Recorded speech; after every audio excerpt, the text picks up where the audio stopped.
Good evening. If everybody could please take their seat.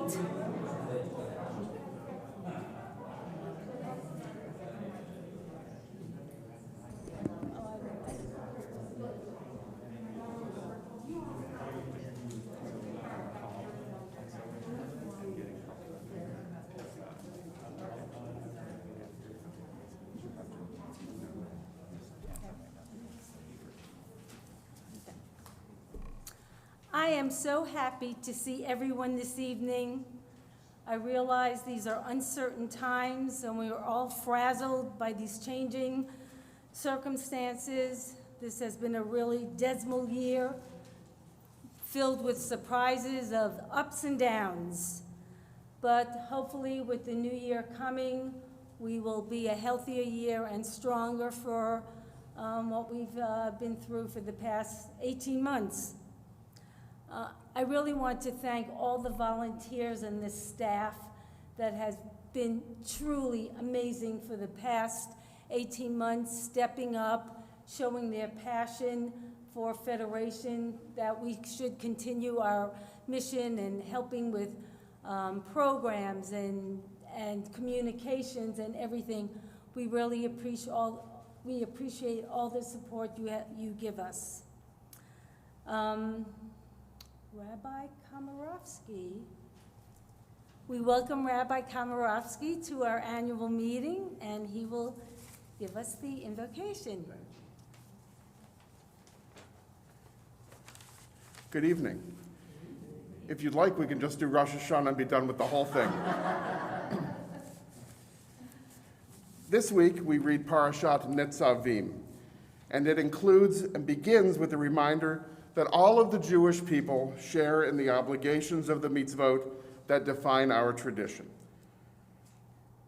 The text reads in part, V'lo itchem levadchem anochi koret et habrit hazot ve'et ha'olah hazot, ki et asher yeshnu po imanu omed hayom lifnei Adonai Eloheinu ve'et asher einenu po imanu hayom.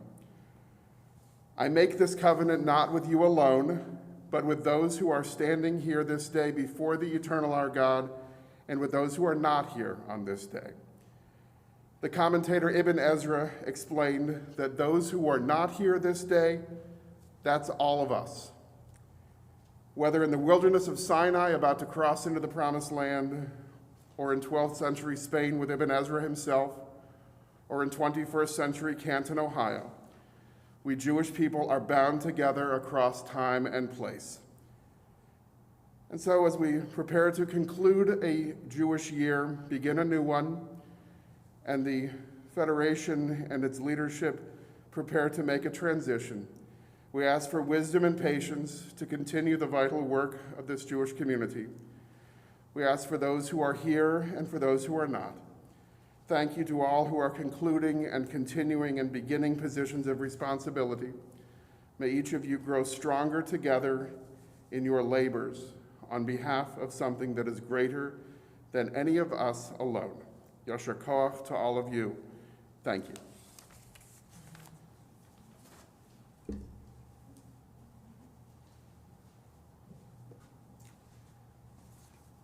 Howie Bagelman, I'd like to thank you for being present. Howie is the Executive Director of Ohio Jewish Communities, and he came up to Cleveland, Canton, and we thank you. And Howie has been such a wonderful friend of Canton. I always tell him he makes us feel like Cleveland, because at every meeting he always acknowledges us, he gives us resources, you're such a friend to us, and we appreciate all you do for us. And we're glad you're here. Thank you. Thank you, Rabbi. I would now like to call up Dan Charlick, outgoing president of the Federation. Dan, it's been a pleasure working with you for the past 2 years. Your thoughtfulness and guidance has just been wonderful, and you have always been receptive to my phone calling and always got back to me in a very timely manner. And whenever you gave an answer, I know that you thought about it from every angle, and that is truly a gift. So Thank you very much, Bonnie. we appreciate your time with us, Thanks. but you'll be around. Yes. Good evening, everybody. Welcome to the 2021 Canton Jewish Community Federation Annual Meeting. Thank you to all of you who are here with us at Beit Ha'am in person, and a big also thank you to everyone else who is following on the live stream from wherever you are. The last time that I had the pleasure of addressing you like this was September 12th, 2019. At that time, I was taking the helm of the Federation at a time of calm waters.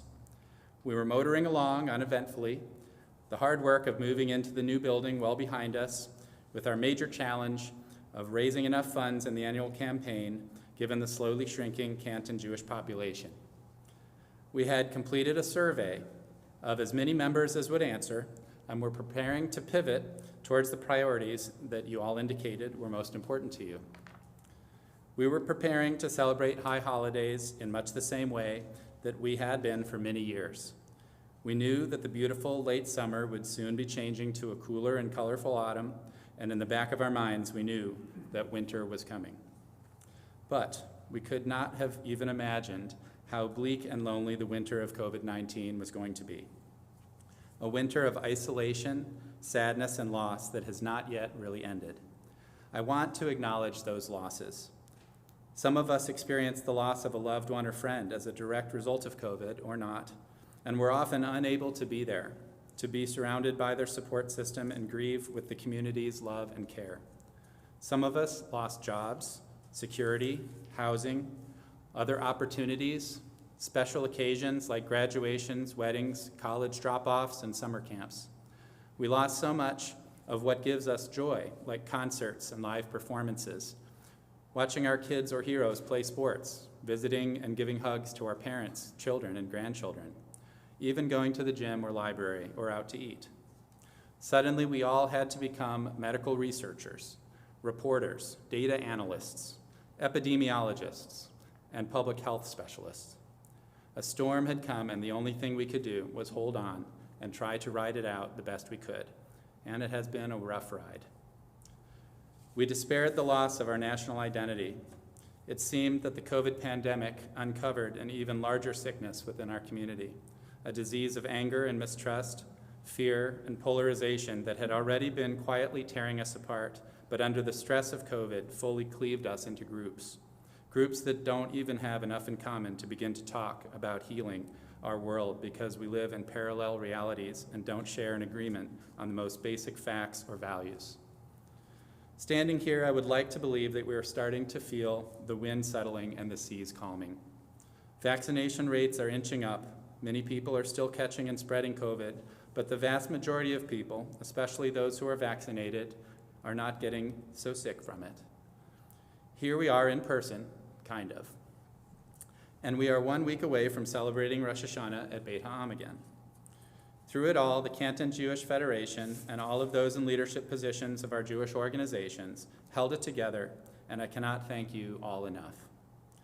To the other officers and members of the Federation Board, I extend my gratitude for your time, attention to the mostly virtual meetings, your questions and concern for everyone in the community, and the energy to try to do what we could. We may not always have all agreed on the best way forward, but I know in my heart that we all had the best interest of our community in mind. I want to thank the staff of Jewish Family Services, who were the busiest arm of the Federation the last 18 months. Your tireless efforts have saved lives, I'm sure of that.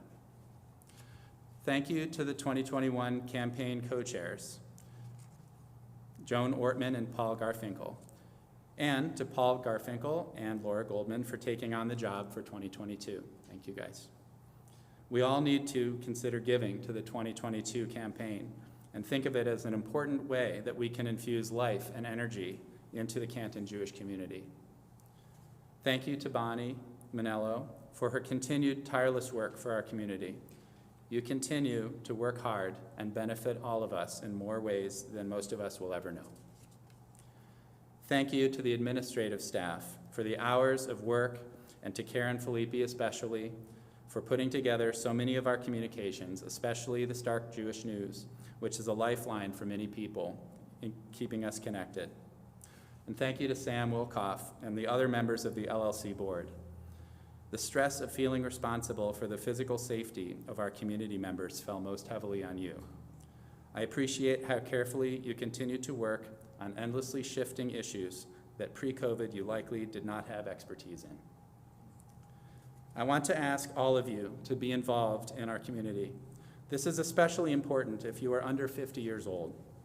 The Canton community is here for you to carry on. It can be vibrant and relevant to you, but only if you put yourself in it.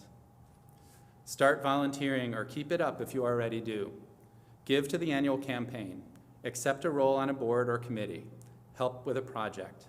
We all need to care and to pull together.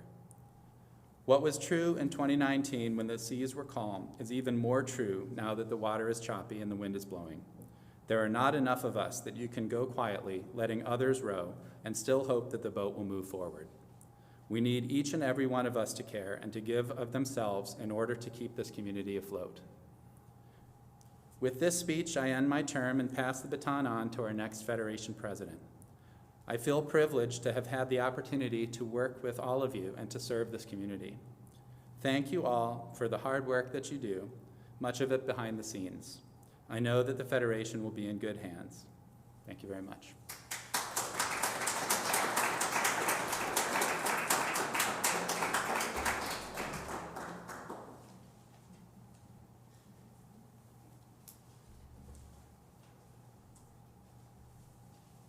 Thank you, Dan.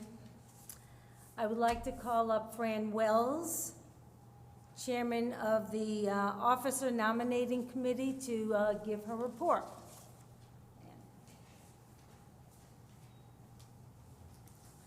Thank you.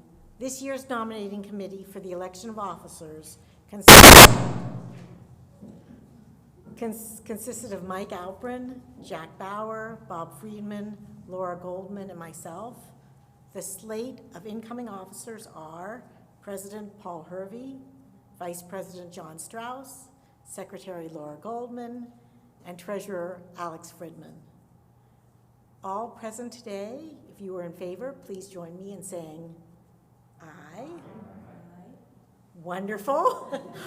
Our slate has now been accepted. You are duly elected. Congratulations, and thank you.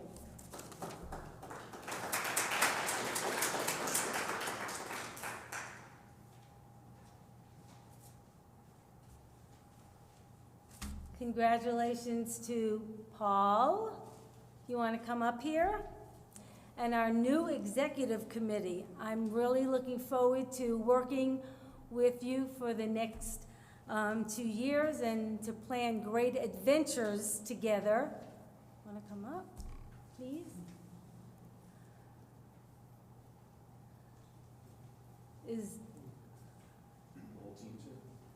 What? Dan, if you would like to come up.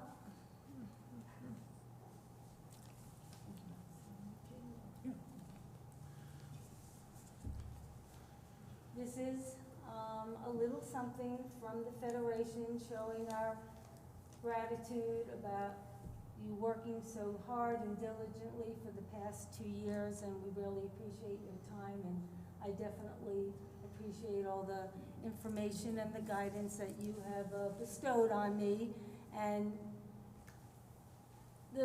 I think the one thing the president hates the most is doing a monthly column.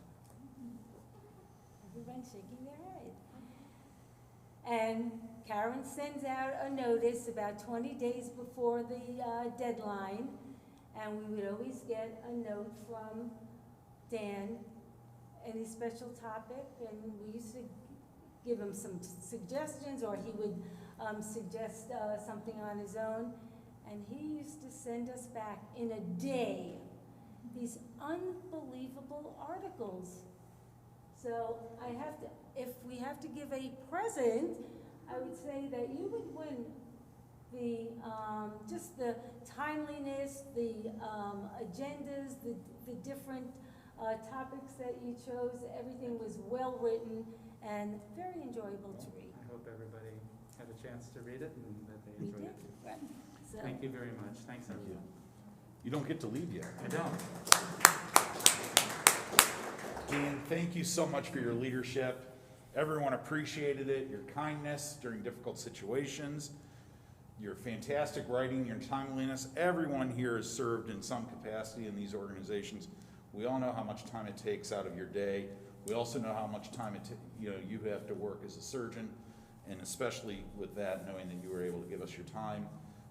We greatly appreciate it, and thank you for making the road easy for me. Of course, I'll make you look good, because you're so much easier to get along with. So the Sisterhood and Brotherhood have got you a Kiddush cup, Thank you very much. and then the president got you the Jewish Book of Why, right? But hopefully it's better. Hopefully it's more adult-oriented for you.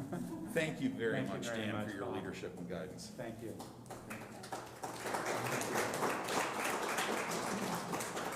Thank you.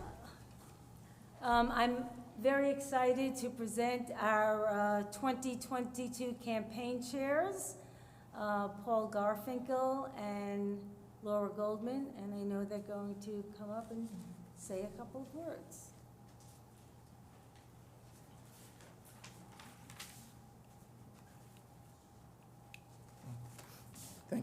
Thank you, Bonnie. Good evening. I am Paul Garfinkel, co-chair along with Laura Goldman of the 2022 Jewish Welfare Fund campaign. This year's 2022 campaign slogan is, "Our history is our beginning." Canton's vibrant Jewish community is maintained in large part by your generous support of the Jewish Welfare Fund campaign. Your dollars fund the work that Jewish Family Services provide. It also funds our operating costs of Beit Ha'am and provides Jewish programming such as Stark Jewish News. But most of all, your dollars fund a commitment to our future generations so they can keep our history growing into the next decades. Thank you for your continued support.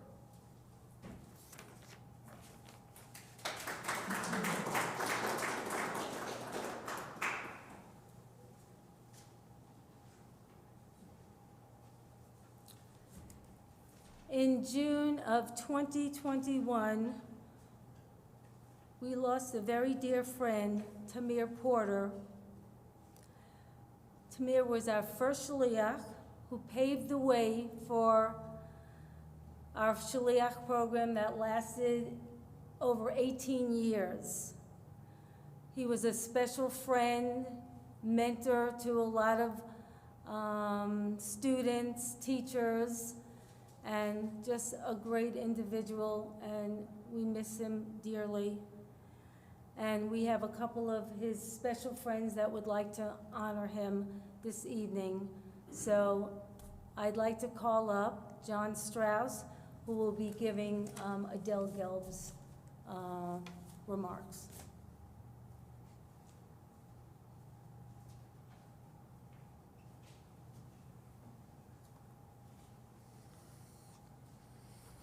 You're going to get to hear me twice tonight, so I sympathize with you. The first remarks are not mine. These are from Adele Gelb. So you have to picture Adele up here. My task this evening is very much like going to a party to show everyone your vacation photos. Those who've been there recognize the places you visited and the experiences you enjoyed. Others get a glazed look in their eyes that says, "I have no idea what you're talking about." If you do not know Tamir Porter, be patient as we reflect and share memories. Enjoy the impact of our stories. If you had the good fortune to be in Canton from 2000 to 2003, you had the opportunity to know our first shaliach, Tamir. In 2000, at the suggestion of Sharon Fladen, we applied to the Jewish Agency for Israel to bring a shaliach or resident emissary to our community as a strategy to make Israel and Israelis a reality, not only an exotic destination for a mission or a bar mitzvah. When our request was granted, we were thrilled that we were matched with Tamir, a native of our partnership community, the Western Galilee. We planned that during his 2 years in Stark County, Tamir, a teacher by profession, would be a speaker for different Jewish interest groups, a voice of Israel in the wider community, a part of Hadash, a speaker in the public schools and churches, and a resource for the congregations. Soon after his arrival, we realized that although Tamir had worked in the United States before, this exchange of culture would be two ways. We would learn from him, and he would learn from us. What we did not plan for was the enormous impact he would have on each of us who opened our hearts to this dear man. I still hear the sound of Tamir's laughter and his delight in sharing shakshuka, making Israeli salad from Yom Ha'atzmaut, building a sukkah at the JCC, and telling stories of the students he met in schools and colleges throughout the county. He spent time preparing adult Hebrew lessons and presentations on the history and politics of Israel. Tamir loved all the bells and whistles available in PowerPoint. He never missed an opportunity to have an arrow fly across the screen before it flipped upside down to reveal another chart or photo. Tamir learned how Jews in American towns like Canton, where they are a minority, hold on to their identity, how we raise our children to know who they are, and how we interact with the wider community. Our friend Rita Shaner always says that you don't learn about people until you get off the bus. Tamir lived with us, ate at our tables, visited our congregations. Indeed, he celebrated his bar mitzvah here and shared our joys and sorrows. During his tenure, Tamir hosted partnership chairs and committee members in Israel, making sure that they got off the bus to meet leaders and citizens of the Western Galilee. In the years following, he emailed and phoned and even returned to Canton to visit us, his American family. A successful shlichut is a 2-year term. In special cases, a 3rd year is possible. Canton and Tamir both wanted a 3rd year, and the Jewish Agency agreed. As the 3rd year came to an end and the community recognized the value of the experience and applied other shlichim, so we enjoyed our relationship with Smadar, Na'amah, and Or, Maya and Lior, Lihi and Aaron, Elad, Jenny and Oz, Shirel and Iran, Tuhar and Ofri, Gili and Uri, Shai and more. 11 additional Israeli pairs or single emissaries who made real connections for us and to us. Tamir arrived in our small Jewish community with knowledge, force of personality, wit, and love. He made an indelible impression on our thoughts about Israel and Israelis. Those of us who think of him as our chaver treasure each memory of our time with him. I think Bill is next.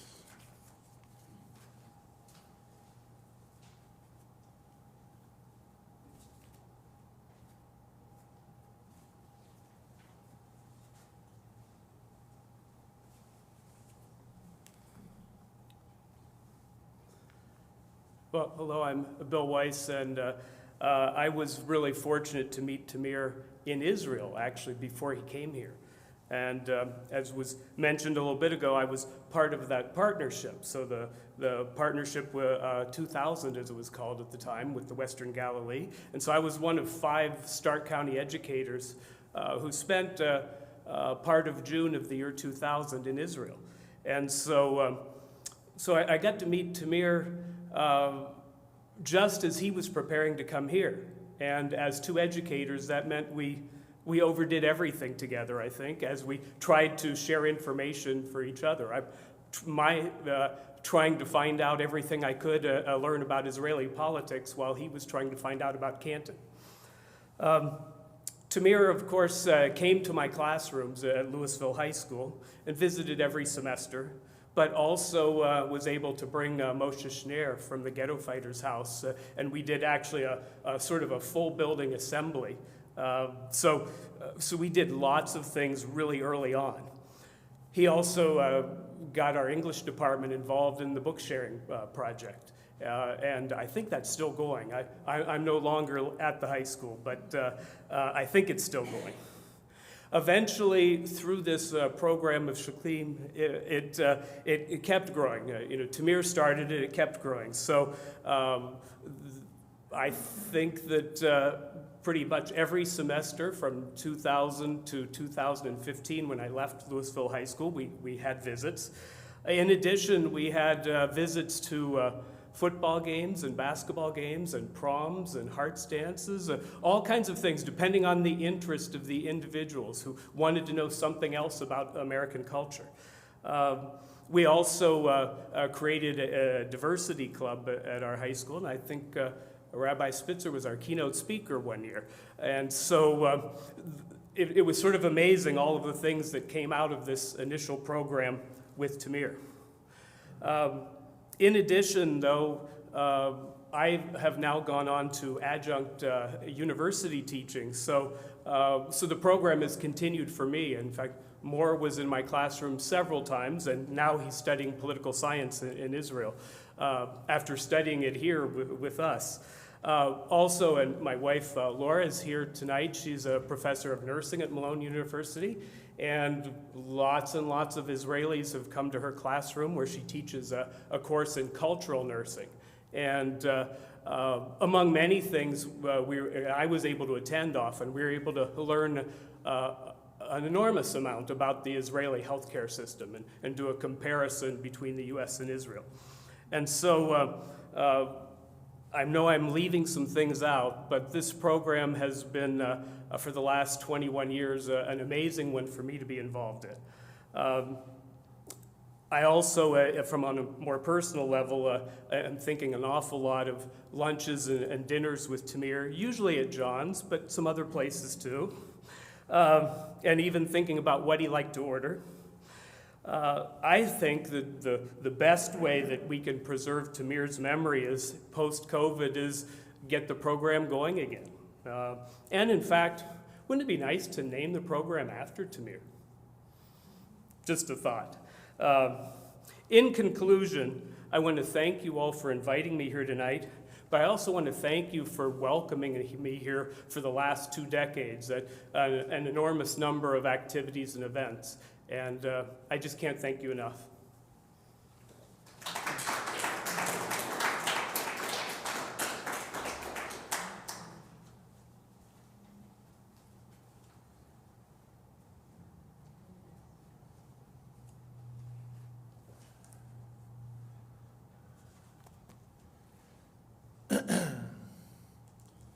I'm wearing the John Strauss hat now. In the year 2000, I had not yet been to Israel once. It was early in Tamir's shlichut. The Federation sponsored a men's group to visit the Holocaust Museum in Washington, D.C. for the day. Both he and I got on the bus, not knowing each other very, very well. Some of you here might have been even on that bus. Tamir and I became friends quickly, talking about our respective lives and viewpoints. Mine included not thinking very highly of Israeli foreign policy, especially in Latin America.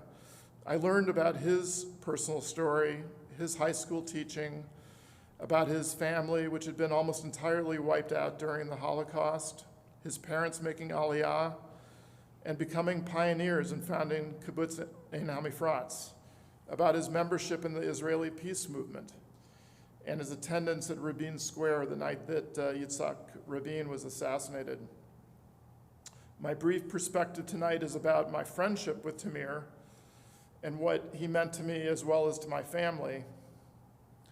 There's many other areas that others are covering, but for me, the friendship started on that bus and plane trip to DC and back one chilly November day in 2000.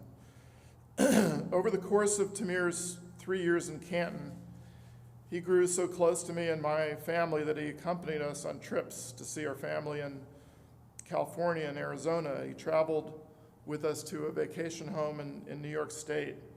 I extended several of my visits to Israel to include stays with Tamir in his kibbutz in the north, including while studying for my adult bar mitzvah.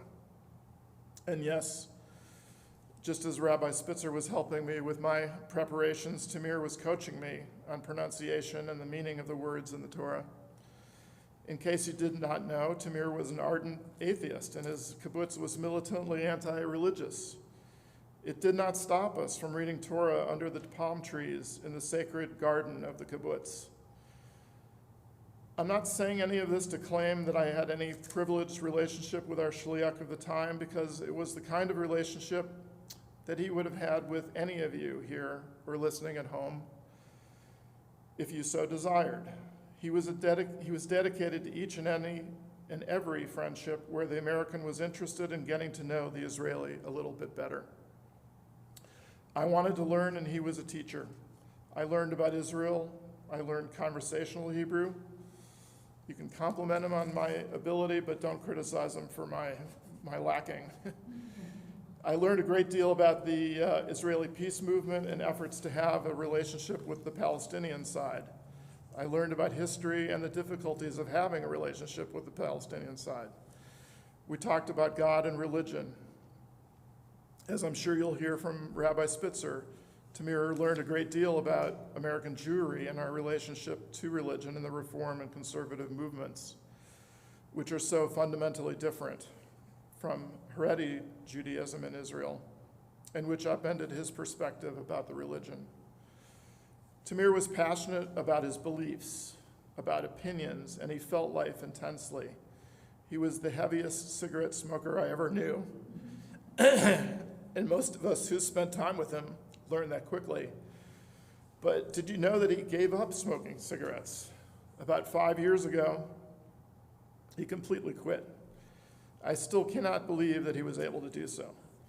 Anyone who spent time with Tamir eventually learned of his special driving techniques, undoubtedly honed while piloting an Israeli tank in the army, including the Yom Kippur War in the Sinai.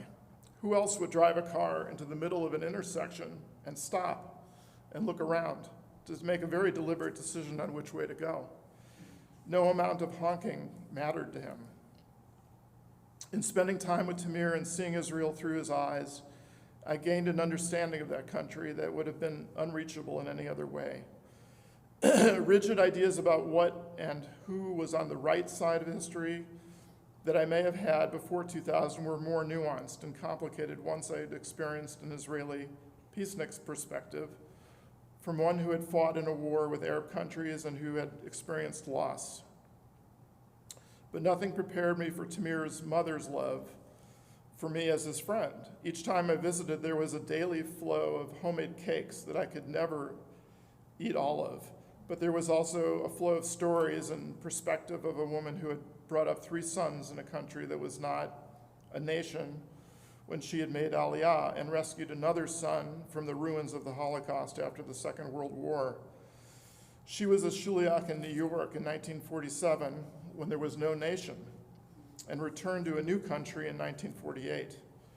She said to me that I was her 5th son one day, and that took the wind out of my chest.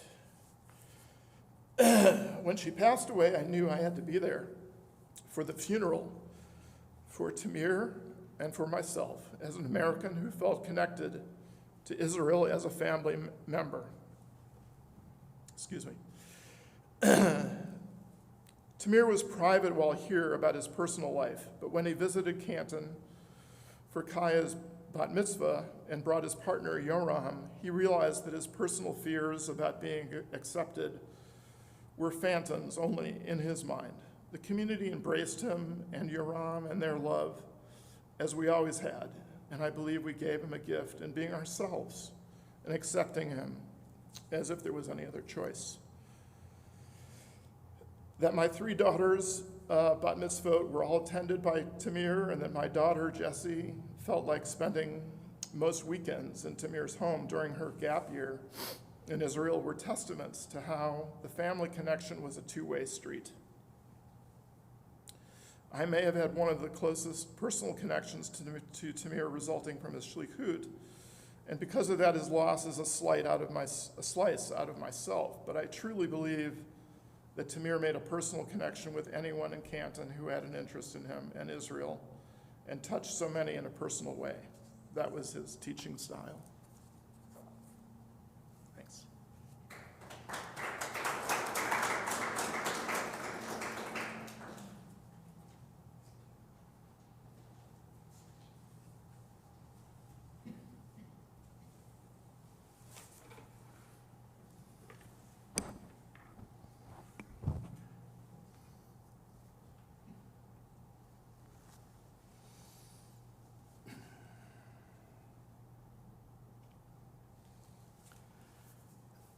friends, there is a special kind of authenticity that I feel in listening to those people who have been remembering Tamir. And I think the reason for that is because his relationship with not only our community and with his mission, but with the individuals with whom he interacted was just that. It was honest and it was authentic. My first trip to Israel was in 1972, almost 50 years ago. That country at that time was still rebuilding from the Six-Day War. And a new kind of Jew was emerging from the rubble, which we still saw in Old Jerusalem. It was the kind of Jew that some people called the super Jew, the confident Jew, the Jew who stood up to history, to enemies, and to the challenges of life, and sort of tried to gather in the Zionist way what some people called the Shasha Jews. Don't say much. Try to stay out of the light. And so I must tell you that when I heard that we were going to have a shaliach in our midst, I was a little apprehensive that we would get someone who didn't appreciate the kind of life and culture that American Jewry had developed, the richness of our synagogues and our Jewish organizations, who would come here in some cases as a technocrat to try to save Jewish lives by helping them make Aliyah. Tamir was very, very different. You've heard from a number of people how Tamir came here not just as a teacher, but also as a learner. The way that you could tell that is that towards the end of his shlichut, when it was time for him to prepare to leave Canton, when we would say, "Are you going to go home?" there was a kind of ambivalence as to where was home. Was home Israel, where he had his kibbutz, Ein HaMifratz, where he had his partner and so on? Or was it here in Canton, Ohio, here in the United States, where he had such rich memories and so on from the time that he spent here? The thing that impressed me most of all as time went on with Tamir, aside from the kinds of things that friendships are built on, the thing that impressed me most of all was how he observed, absorbed, and became a part of a Jewish culture that was, in a sense, foreign to him. It's been mentioned that he grew up on a kibbutz that was an anti-religious kibbutz. It was Chiloni. He was secular. And so it was almost like when he came to Canton, Ohio, where so much of our lives take place in buildings like this, in the synagogue with services and in a federation with prayers before and after and so on and so forth. Almost as though he wanted to, you'll forgive the sign, go like that. But Tamir was not like that. He was open to observing what it meant to be a part of another aspect of the Jewish people. To appreciate not just what we did and how we did it, but what it felt like, and to accept the invitation to be a part. That was no more manifest, I think, than the time before he left, when Tamir observed his bar mitzvah. You know, we think every Israeli Jew is called to Torah.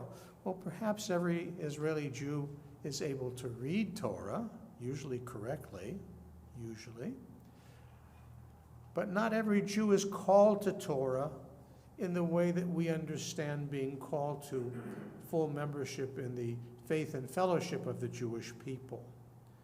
And so over the years, we joked with Tamir a little bit about these kinds of things until finally, just before he was ready to leave, we actually planned a bar mitzvah celebration for him. And it was a marvelous time that we got together.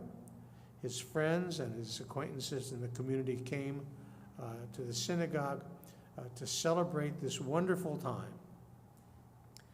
And at the end of the service, a group of us had purchased for him a special gift. It was a talit. I don't think Tamir ever really thought that he would own a talit, but I do remember that we purchased this talit for him, and as a gift of our love and affection for him and for the way he was able to accept and become a part of our faith community as well as our political community and so on, we placed that talit upon him, and we were able to put our hands upon him and give him blessing as he had given us blessing. I think about that, and I can still feel that moment of presence.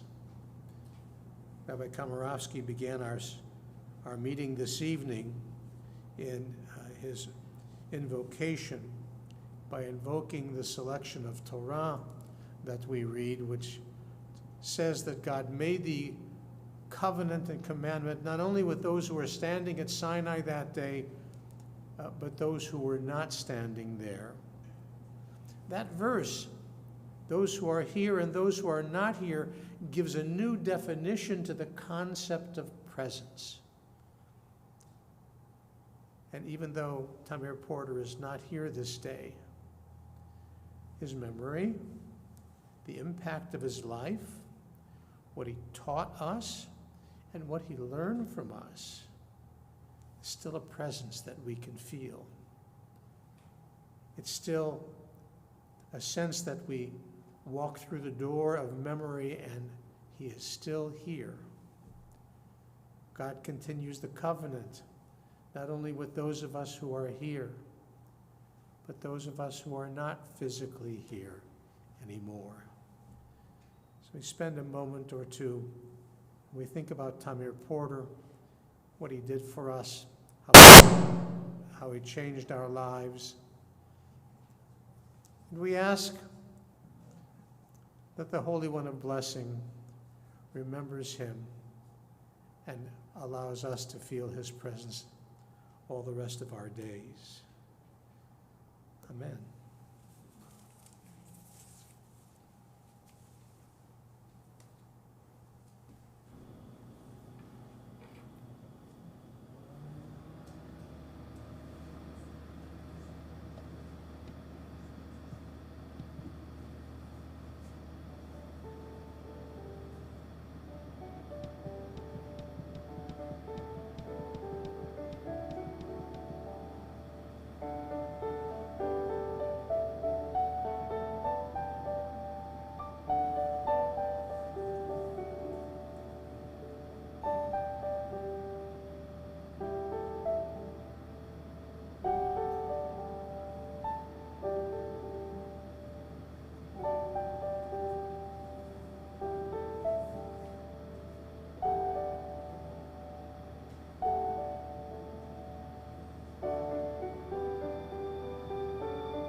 As I said earlier, Tamir was a very special individual, and hopefully, hearing everybody's words, we got a better sense of who he was and what he meant to all of us. And seeing him so happy makes us feel happy too. Rabbi Kushner, I'd like to invite you up. And welcome for our Devar Torah.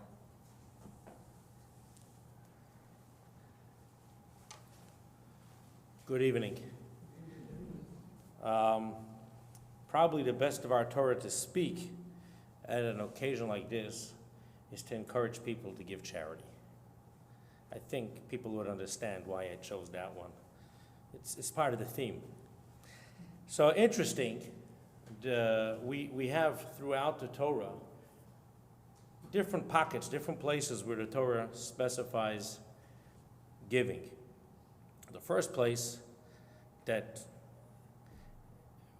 I see tzedakah written in the Torah in a way of giving that isn't written in other places is when we got to build a tabernacle. And interesting in history, the day that Moses came down with the second tablets, which was on Yom Kippur, the next day, Moses says, hey, anyone who wants to be involved, you could give a separation. It doesn't say the word charity, it doesn't say the word tzedakah, it doesn't say the word mitzvah. It says cheruma, which is a separation. Anyone who wants to give, wants to donate, it doesn't say you should give to us. It says v'yikhuli, you should take to yourself a separation, and it gives you an option. You can give whatever you want, gold, silver, copper, wood, and different materials that were needed. The concept that we see in the Torah is when a person wants to give, it's not something that you have to give, you have to feel good about it. Something that you want to give. And although there is a budget, although there's a certain amount that is needed, God looks at it how much you have given from your heart.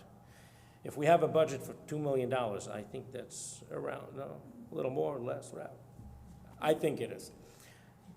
And somebody says, hey, I'll give you 1.5. I'm sure everybody would appreciate that. It makes it a lot easier to finish the goal. And somebody gives you an $18 check, you appreciate it, you say thank you, but there's a lot more to go now. I know $18 is great, 36 is even better. But the way God looks at a person giving charity, it's how much you have given. For some people, 1.5 is not as much as somebody else giving 18. It means he's not going to go out for dinner tonight. It means there's no dessert. There's no whatever it is. There's no soda pop for this week. That is the beauty of giving charity. Now, interesting, the Talmud in Tractate Baba Basra feels that charity, giving charity, is one of the greatest mitzvahs. And there's different understandings to it. The Lubavitcher Rebbe once said, it's the only good deed that a person can do that every fiber of your body was involved. It's one of the hardest things for a person to give away $1 because you earned it. You yourself earned it. It's not, certain commandments, you do it with your hand, you do it with your feet, so you build it with your hand. This is every fiber in your body was involved in it. Technically, it's yours, and you're giving it all up. In the Yerushalmi, which is a different, there's the Babylonian Talmud and there's the Jerusalem Talmud. It doesn't give it a name of charity. It calls it the mitzvah. The mitzvah. Ironically, there is no English word for tzedakah. Usually we call it charity. But the Hebrew word tzedakah, the root of the word is tzedek, which is righteous. Now, I once heard Rabbi Sachs, Rabbi Lord Jonathan Sachs, said, if I give somebody $100, either I owe it to him, so by me giving it to him, I'm doing something that's righteous, or I want to help somebody out and I don't owe it to him, then that's charity. It's two separate things. Giving tzedakah, giving, which is loosely translated charity, is, yes, charity could be voluntary, but what we do by giving tzedakah, and probably the only way to say it is tzedakah, is doing the righteous thing, doing the best thing that we could do. In a case like us, when we have a federation that does a fundraiser, a yearly fundraiser, this charity is like investing in the Fortune 500 company. They take care of every aspect of the community. You could put your, whatever you're giving, your $100, your $200, they actually want more than that. I'm just giving you an example. Whatever you put in, it's gonna hit every corner of this community, every need. And thankfully, there's part of having a community, there's many needs, and everybody feels comfortable. And now I live in Mr. Hartnett, we know each other. I'm one of your boys too. I live in Cleveland, and I feel, although Cleveland has great community, great security, that pickup trucks all over, say something, see something, do something, something like that. I have been living in Cleveland close to 20 years now. I think I almost know 98% of the Canton community. We almost know each other, except the one person that nobody ever knew about. In Cleveland, it isn't that way. The beauty of having such a small community, telling you, I do want to encourage people to move here, but don't forget, it's beautiful to have a small community. And when we could, in our charity, giving charity in a community like this, the impact is very great. So just want to encourage everybody who is already encouraged. I'm just singing to the choir, and I'm really encouraging myself. Thank you for letting me speak, and thank you for letting me sit down.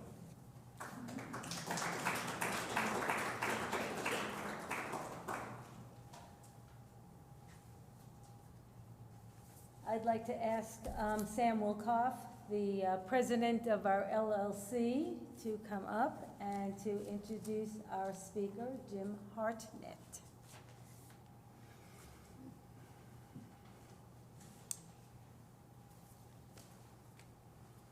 Good evening. I want to thank Dan and Bonnie for allowing me to introduce tonight's speaker. And since our speaker this evening will share with us his expertise in security, it's appropriate, and I'm happy to mention, that Beit Am has recently received a sizable grant from FEMA, the Federal Emergency Management Agency, through a program with the state of Ohio to upgrade our internal building-wide notification system. We expect that these enhancements will be in place within the next several months.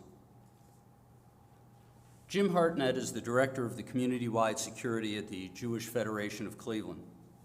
I had the good fortune to attend a security conference at the Cleveland Federation a couple of years ago, and their security systems, their infrastructure are unparalleled, thanks to Jim.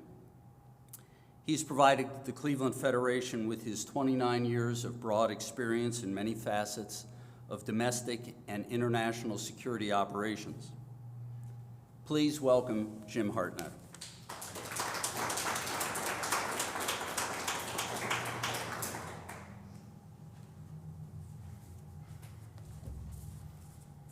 Thank you, Sam. Thank you, Bonnie. Thank you, invited guests, for having me here tonight at your start of your annual campaign. Can you hear me? Oh, I'm sorry. Thank you for having me tonight for your annual meeting and the start of the Jewish High Holidays. I'm honored to be here. I've worked with Bonnie and Sam in the past. They've attended several security seminars we've had up in Cleveland, as Sam mentioned. We are a large operation, obviously. We're a much bigger federation with much deeper pockets. But there are a lot of the lessons we've learned that we've implemented across our community as far as our security I can share with you tonight. And some of them you can take away and implement on your own. Others you'll maybe have to consider for some point down the road. But my background, as Sam said, I'm a former FBI agent. I served for 28 and a half years, most of that in the Cleveland Division. I worked in the areas of mostly organized crime and international drug trafficking. After 9/11, like a lot of FBI agents, I was now shifted to focus more directly on international terrorism after the 9/11 attacks, domestic terrorism, which has become a huge problem here in this country. I ran the Cleveland FBI's undercover program. I managed our crisis management. Anytime we had a large type of event going on, whether it was a kidnapping or some kind of a significant interaction we were doing with other law enforcement agencies, I would organize our crisis plan and work directly with our partners in law enforcement. So 2013, the opportunity came up to leave the FBI and take on the opportunity of being the first Director of Community-Wide Security for Cleveland's Jewish Federation. It was a position that was new. Steve Hoffman, who was our CEO at the time, was very forward-thinking, and he realized that with the rise in anti-Semitism that we were seeing both internationally and even here in the United States, the time was right to bring on a full-time security professional. So my experience working in the FBI in the areas of international terrorism, domestic terrorism, hate crimes, civil rights, I mean, all those things that we investigated in the FBI naturally are things that affect the Jewish community. So it was a natural career step for me to take on this position. When I started back in 2013, I believe there was 10 of us doing this across the country.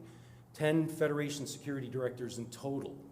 Today, in 2021, I believe we're up to 65.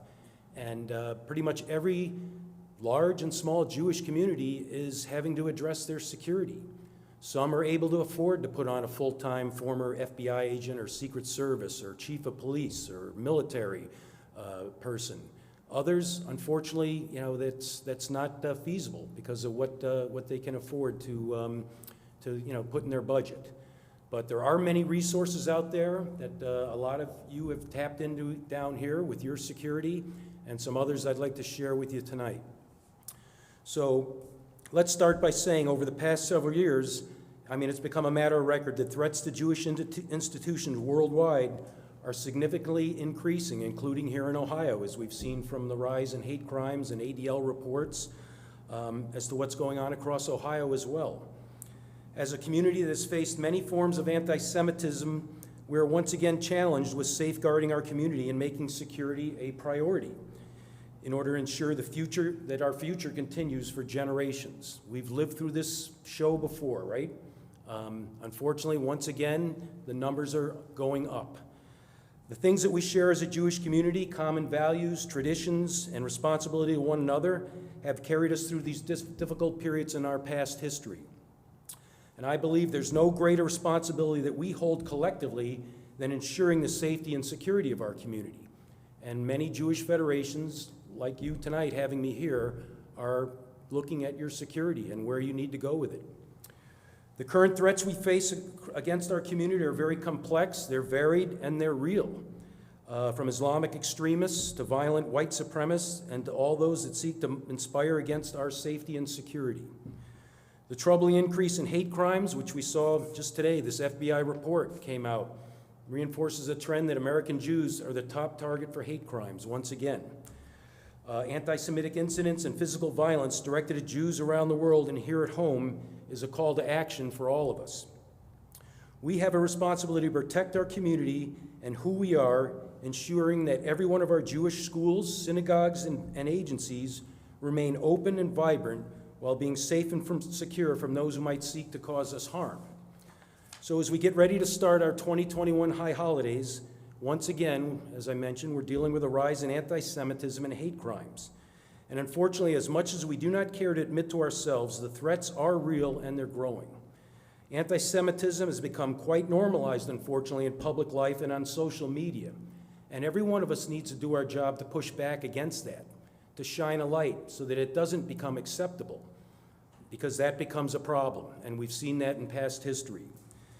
Now that we're in the third decade of the 21st century, we find ourselves in an era where those who promote anti-Jewish rhetoric and instigation have the technical tools to reach a broader audience than ever before because of the internet and social media.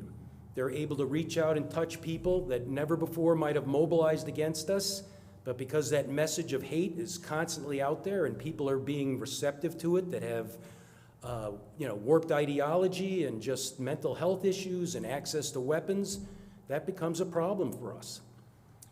In the last 3 years, we've seen the most violent attacks with loss of life ever in our Jewish history on U.S. soil. When you think about Pittsburgh 3 years ago, Poway, the Kosher Deli in Jersey City, the Hanukkah celebration at the Rabbi's house in Monsey, New York. I mean, and COVID came and everything slowed down and stopped because we were pretty much isolated. Unfortunately, experts are predicting that trend will continue once things start opening up. Right here in Northeast Ohio, right here in Canton, Ohio, actually, one of the most significant cases we had a year and a half ago, some of you may remember, was an individual named Matt Slatzer. He was a Canton, Ohio resident. Law enforcement knew him very well, had a lengthy criminal history, was arrested in a bar not far from here with a gun, threatening to kill a police officer. He came on our radar back when they had the protests in Columbus at the governor's mansion, I believe, the COVID lockdowns. And he was the one individual that showed up with an anti-Semitic sign that showed a rat with a Jewish logo on it that said "The Real Plague." And that made national news coverage. And even the governor commented on it unfavorably, like there's no place for anti-Semitism in Ohio.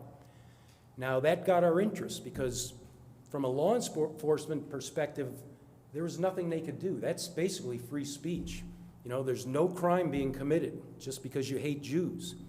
But we decided to look further into this individual, and we worked closely with the ADL. We were able to, with the ADL, get a profile on him, learn about his background as being a member of the National Socialist Movement.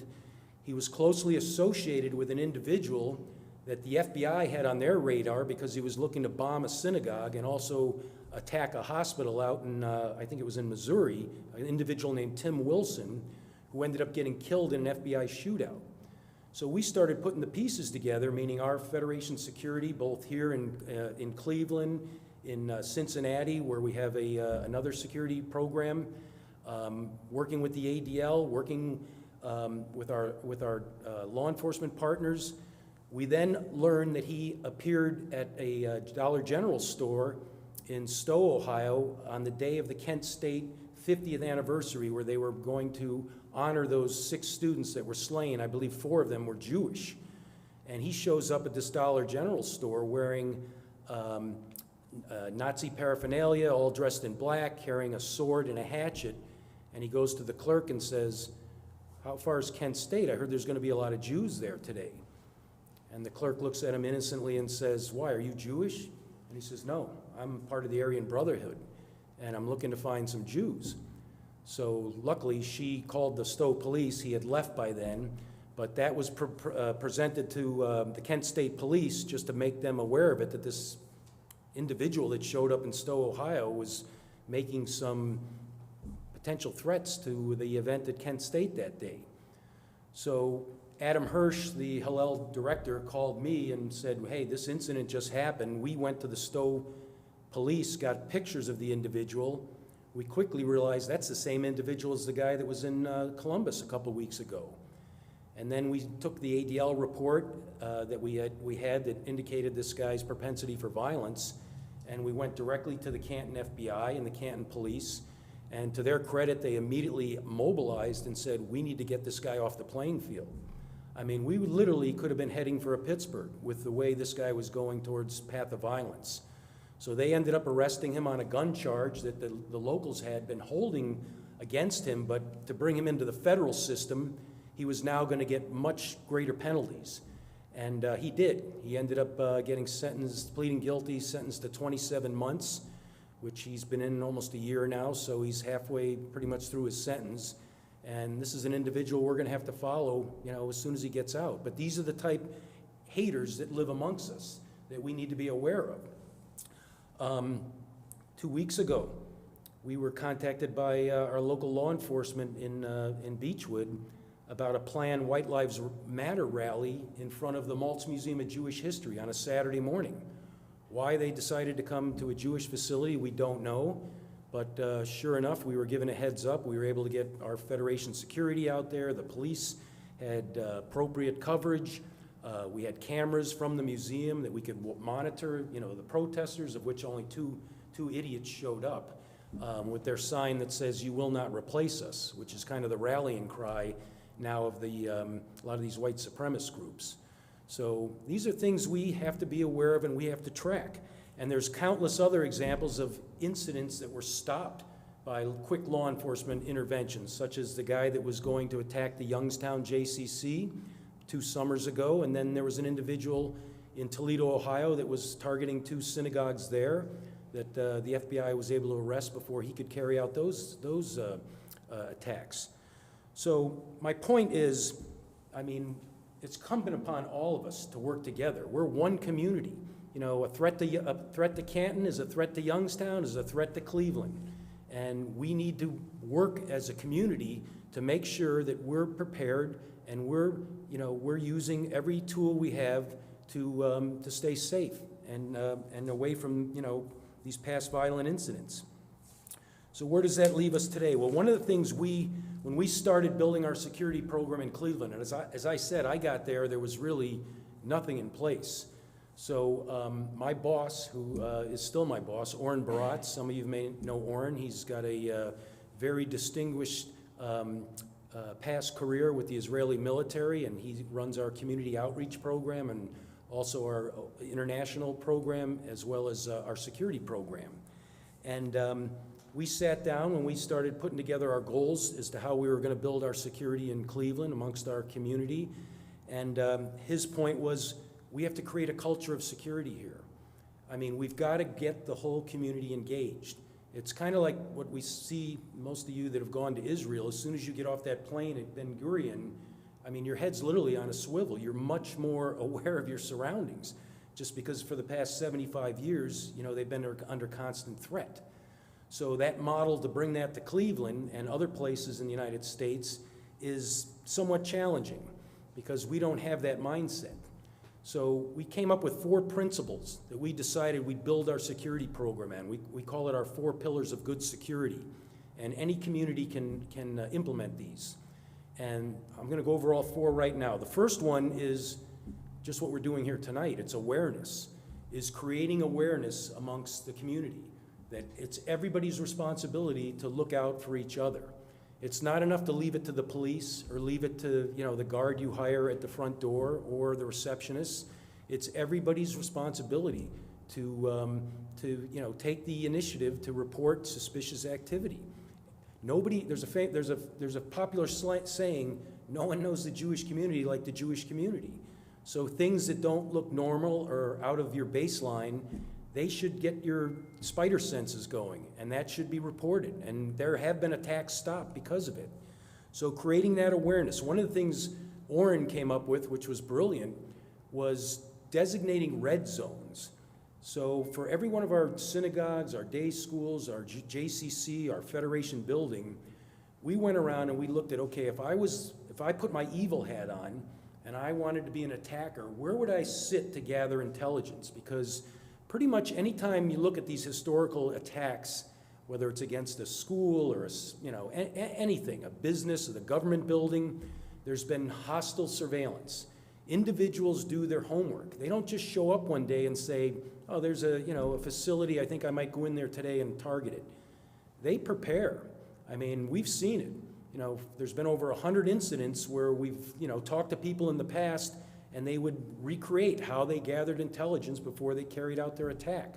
So if there's a time in between that you can interrupt that and spot that suspicious behavior and report it, you may be able to deter that attack or stop it completely. So these red zones are areas of your property where if I was gonna sit, maybe I wouldn't sit by the front entrance, I'd sit across the street with my binoculars, or I'd sit, at the bus station where I could watch and gather intelligence as to how your building works every day, what time it opens, what time it closes, is there security there? So we created this whole program across Cleveland of these red zones, so that the police, who are our partners, we ask them, can you please patrol not just around our inner property, but out in these red zones, just so that if there is someone out there, we might be able to, identify that early on. So creating that awareness. Target hardening. Bonnie and Sam said tonight, you just received a grant. Howie Bagelman has done a tremendous job in getting funds for nonprofits to use that are at higher risk of terrorist attacks to harden your properties. In Cleveland, we've gotten, Howie, I think in the last 3 years, like $3.2 million between federal and state grants for cameras, for bollards, for shatterproof glass, for alarms. I mean, this is money you're leaving on the table if you don't pursue these grants. Maybe you don't have to spend $1 million, but good layered access control, yes, that is important. First thing I did when I drove in here tonight, I'd never been here before, I started looking around. Okay, where's the security? Is there any signage before I even get on the property, that indicates this property is, no trespassing, or it's patrolled by local police? 24-hour surveillance. I looked to see if you had cameras. I looked at the entrance to the door, like, okay, that's good. They've got a man trap here that I can't just walk right in and tailgate behind someone. So target hardening, yes, we do have to do target hardening and expend dollars to create that infrastructure, but there is money out there that's available through the government. Probably the most important thing, and I know we talked tonight, you've done it, is training. I mean, literally training your community members what to do, whether you're, at the mall, at your doctor's office, out at a sporting event. We've all seen these active shooter scenarios. I mean, literally before COVID hit, they were once a month, we were seeing a mass shooting in the United States. Your kids and your grandkids probably are better trained than you are in what to do if an intruder walked into school right now. Knowing that they have to go into either evacuation, lockdown, or as a last resort, engage that individual to try and disorient them, by attacking them to stop, the carnage. So training, active shooter training should be a must every year. Bomb threat management. Back in 2017, when we had all those bomb threats, I don't know if you had any. Did you have any in Canton? No, we had two at our JCC, but we had trained on how to handle a telephonic, and lately they send email bomb threats, believe it or not. But because we had done this training, we never evacuated our JCC. We were trained by the Department of Homeland Security and the FBI that you evaluate the threat, what the caller says, and you get together your bomb threat team with the police, and you decide, okay, is this where we feel that potentially there is some suspicious package or something that could be a explosive device, or can we just put everybody off to one side, search the building because we know what belongs where, and then never have to evacuate from a safe building out into the open where someone could be waiting to target you on the outside. So this is the type of training that you have to get your community members involved in. There's now a national program called Stop the Bleed. It's going across the country where you teach regular citizens how to be first responders. That if you ever come upon even a car accident or someone that has a massive loss of blood, you know how to put on a tourniquet and put pressure on that wound until paramedics can get there. It's called the Stop the Bleed program, and we've been teaching that to all of our teachers, our staff members, and our congregants. And then lastly, law enforcement liaison. Obviously, your best partners in all of this are having a relationship with the FBI, with local police, having them come through your building, know the layout. Every year we do a high holiday security summit where we invite our lay leaders, our rabbis, our synagogue directors, along with our law enforcement executives, and we get a briefing from the FBI's Joint Terrorism Task Force on threats we should be aware of as a Jewish community. We have Department of Homeland Security there. We have the chiefs sit with the rabbis and the synagogue directors from their cities so they can have their little one-on-one conversations. But it's really grown, and when we started, there was maybe 25, 30 people. The last one we did before COVID, we had 130 people showed up, just because they look forward to it and that connectivity between us and law enforcement as we get ready to start our most visible time in the community. So awareness, target hardening, training, and law enforcement liaison. We now in Cleveland, we started back in 2016 with putting guards in all of our day schools. It was an initiative we had talked about, and after some of these mass shootings like at Sandy Hook and the incident in Toulouse, France, where the Jewish school was attacked, it was kind of building where we finally had a lay leader come to us and say, look, I want to make this happen. I'm going to give a gift to the Federation to get this started, but then after that, it's on you. So for the first year, we had that funded through a generous grant, and then every year thereafter, we have now shifted part of the responsibility onto the school, so that Federation maybe covered the first, second year after the grant, 80%, the school had to come up with 20%. And now we're to the point where the schools have just added that as another staff position. Another good thing about it, we've got 12 police departments and about 120 some officers that have cycled through our day schools that now know kind of our culture, they know the layout of our school, they feel connected to the community, and it's had a plus that we never really realized we would benefit from, because now they're kind of ingrained in our communal security. We also started with a generous gift from another community member of a security vehicle. It was donated by a Jewish individual that owned a car dealership that gifted us a SUV that we outfitted with our security logos and light bars and a radio to patrol the community and have greater visibility on our properties. And since we got the first vehicle, we've now gone to 6 vehicles total that now go 7 days a week, patrolling and coming out to our special events. And the police actually like to see us out there. They look at us as a force multiplier. One of the other things we did with Federation, we're hiring a lot of police officers from those communities that protect us. So they know, our layouts, they know their own culture in their own department. So once they retire from, say, Beechwood Police Department, they now come to work for JFC Security. And, we've got a further connection to back into that police department. We have right now, believe it or not, we've grown to 35 former law enforcement officers that all work security for us, not all at the same time, but this pretty much grew out of Pittsburgh. Before Pittsburgh, we had kind of a smaller complement of maybe 6 officers, but once the incident happened at Pittsburgh, immediately Steve Hoffman and our executive lay leadership decided that we had to do more.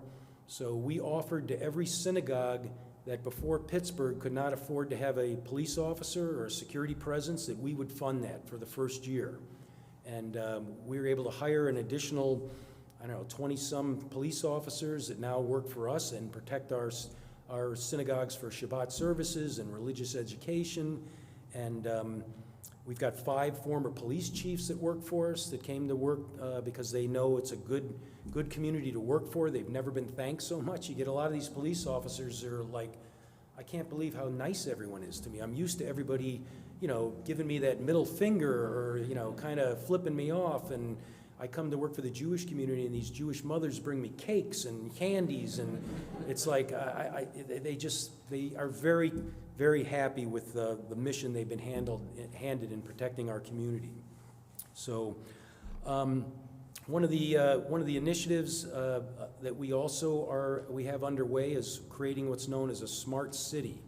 So a lot of these grants we've gotten lately, we've kind of strategized in a long-term strategic plan that because we now have a relationship with a local multi-agency dispatch center, it's up in Cleveland Heights, it's called the Heights Hillcrest Regional Dispatch Center.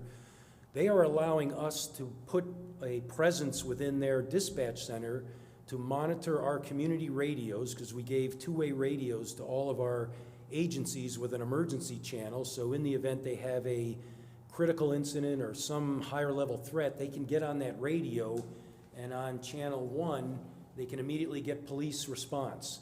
And also, any Jewish agency that's been issued one of the radios can hear what's going on in the community.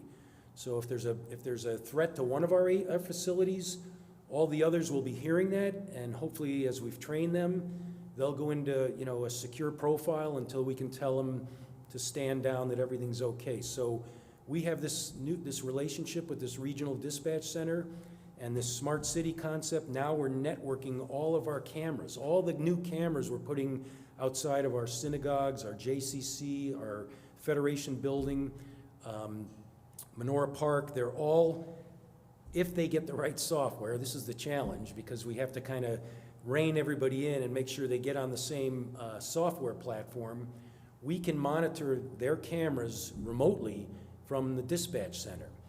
And we're also putting in what's called artificial intelligence or smart analytics, just like probably a lot of you have Ring doorbells. You know, that somebody walks up on your porch, you get a triggered alert on your phone. There's, you know, the Amazon guy is there with a package. Well, we're creating these zones around our properties so that if someone comes in, say, after hours at 2 in the morning, and they're observed standing at the front door of the Maltz Museum or a synagogue, and they're there for, you know, for illicit purposes, that will trigger the camera to send an alert to the dispatch, so the monitor can say, hey, you know, that's not normal. Let's send a police cruiser out there to investigate. So this is the program we're currently building, this smart city concept, and I know Bonnie was telling me tonight, and Sam, you are looking at least to start a similar relationship with a Canton dispatch center to get more connected. And I think in the past, these law enforcement agencies would have like dismissed us and said, that's absurd. You know, we're not letting a civilian group come in to work amongst, you know, law enforcement professionals. But I think because, you know, we've made these inroads, and the law enforcement community understands the threat. I mean, our mayors that are part of this regional dispatch center and the police chiefs, they thought this was cutting edge. They said, yeah, the Jewish community in Cleveland is probably one of the most at-risk communities. And it only makes sense that we are doing everything we can technology-wise to work with you so, you know, we can respond. And also they can use our cameras where they need to solve, you know, general property crimes or incidents that happen in areas that they patrol. So, and then one of the last things, we've created this Ohio Regional Intelligence Center. You know, we've decided that we don't want to play defense anymore. You know, in the past, our Jewish community security, what did it look like? Well, lock your door and hope nothing happens. Just, you know, stay back in the building, and if a bad guy shows up, hopefully they can't get in and they'll go away. Well, we decided we want to be playing more offense, you know, outward looking in at threats before they show up at our door. So we were one of the first Jewish community, and it's statewide actually, one of the first you know, Jewish communities to organize 6 of our 8 federations now: Youngstown, Cleveland, Cincinnati, Columbus, Dayton, and Toledo.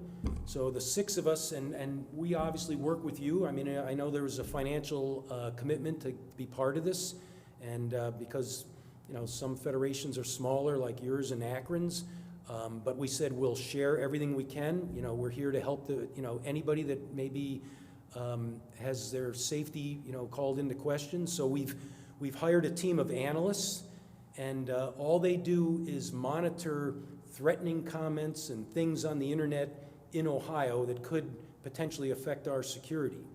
And it's a very cutting-edge concept, because we've found out, and those of us that, you know, previously worked in law enforcement, because of First Amendment issues and just because of the, you know, the amount of information out there on the internet, they can't monitor most of this anyway.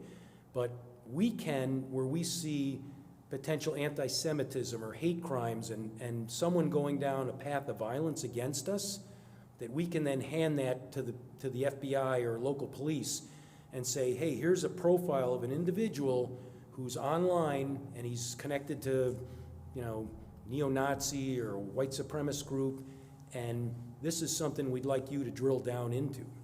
And we've, so far since we've opened up, I think in February or March when we actually started this concept, we've handed over probably half a dozen good packaging, you know, packets of information for the FBI to start looking at, some haters out there that we feel we want to make them aware of so that, you know, someday, God forbid, they try and mobilize against us, that they were stopped ahead of time because of the, you know, the research we had done and the information we had provided to our law enforcement partners. So, as I said, we will share everything we have with any Jewish community, not only in Ohio, but nationally as well. So,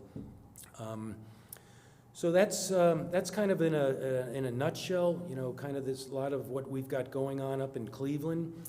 I'm happy to answer any questions. I don't want to take up all of your time tonight. I know it's not easily replicated in every community. You know, we have a saying amongst security directors: if you've seen one Jewish federation, you've seen one Jewish federation, because you just can't make that, you know, cookie cutter program that you develop work for every Jewish community. It just doesn't work. And Cleveland is very unique because of the relationships we've developed and just the history of Steve Hoffman and now Erica Ruden-Luria, that, you know, really feel committed to providing this type of oversight to our community. So with that, I'll stop, and happy to answer any questions anyone might have. Howie, do you want to comment? I mean, you've been a big part of helping elevate community security across all of our federations in Ohio. What you're doing, and I think the latest piece on the intelligence gathering, the offense, is really, you're the first state in the region, in the country to do this. I think that's gonna, when we advocate, we lobby for funding, even our greatest allies, in Congress and the legislature, one of the questions we get all the time is, how is this sustainable?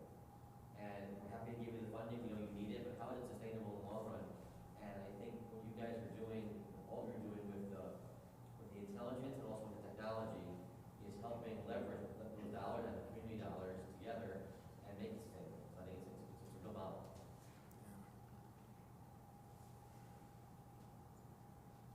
Okay, well, thank you very much. Appreciate it.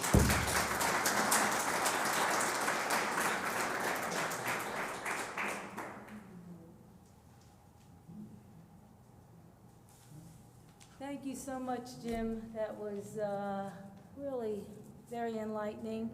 And I do want to thank you because I know you have always been so gracious in inviting Canton and all the workshops and all the programs that you put on for your community. And Howie, thank you for always giving us all these funding opportunities to be able for us to get some additional equipment to keep our community safe. So thank you both very much. Hazan, you want to wrap us up?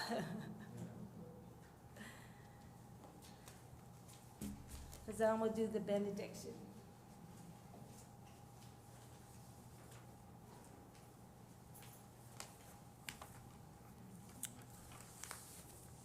Eloheinu ve'Elohei avotenu ve'imotenu.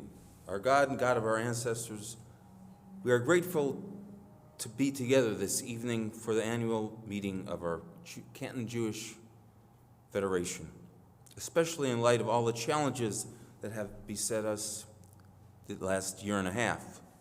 We recognize how fortunate we have been to be able to maintain our Jewish community by finding new ways to come together, as well as supporting those in need. We are thankful for having the staff members that have kept our operations intact. And we also are thankful for the volunteers who have given us their time and devotion to our community. As we are about to enter the days of awe, may each of us take a moment to pray for the strength to overcome our fears and our fatigue in dealing with the issues placed before us. May we seek your guidance in our dealings with each other, Grant us the ability to continue to listen to each other with open minds and honest hearts. Remind us of the need to be forgiving of those who we believe have harmed us, while we remain dedicated to do what we believe is right and just. Motivate us to stay on the journey of Tikkun Olam, not just for the sake of others, but for the sake of our inner selves. V'sefer chaim v'racha v'shalom u'farnasa tova nizacher v'nikatev lefanecha anachnu v'chol amcha Beit Yisrael l'chaim tovim u'l'shalom v'ha'olam. We pray to be inspired to renew ourselves by seeking to come closer to you. Inscribe us for a year of wholeness in our lives, health and prosperity for our community, and goodness and peace throughout the world. Amen.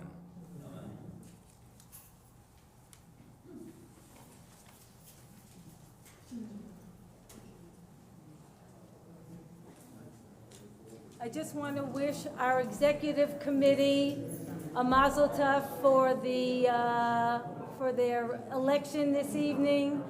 Thank you so much for coming out, and everybody have a sweet and happy New Year. Lashana Tova.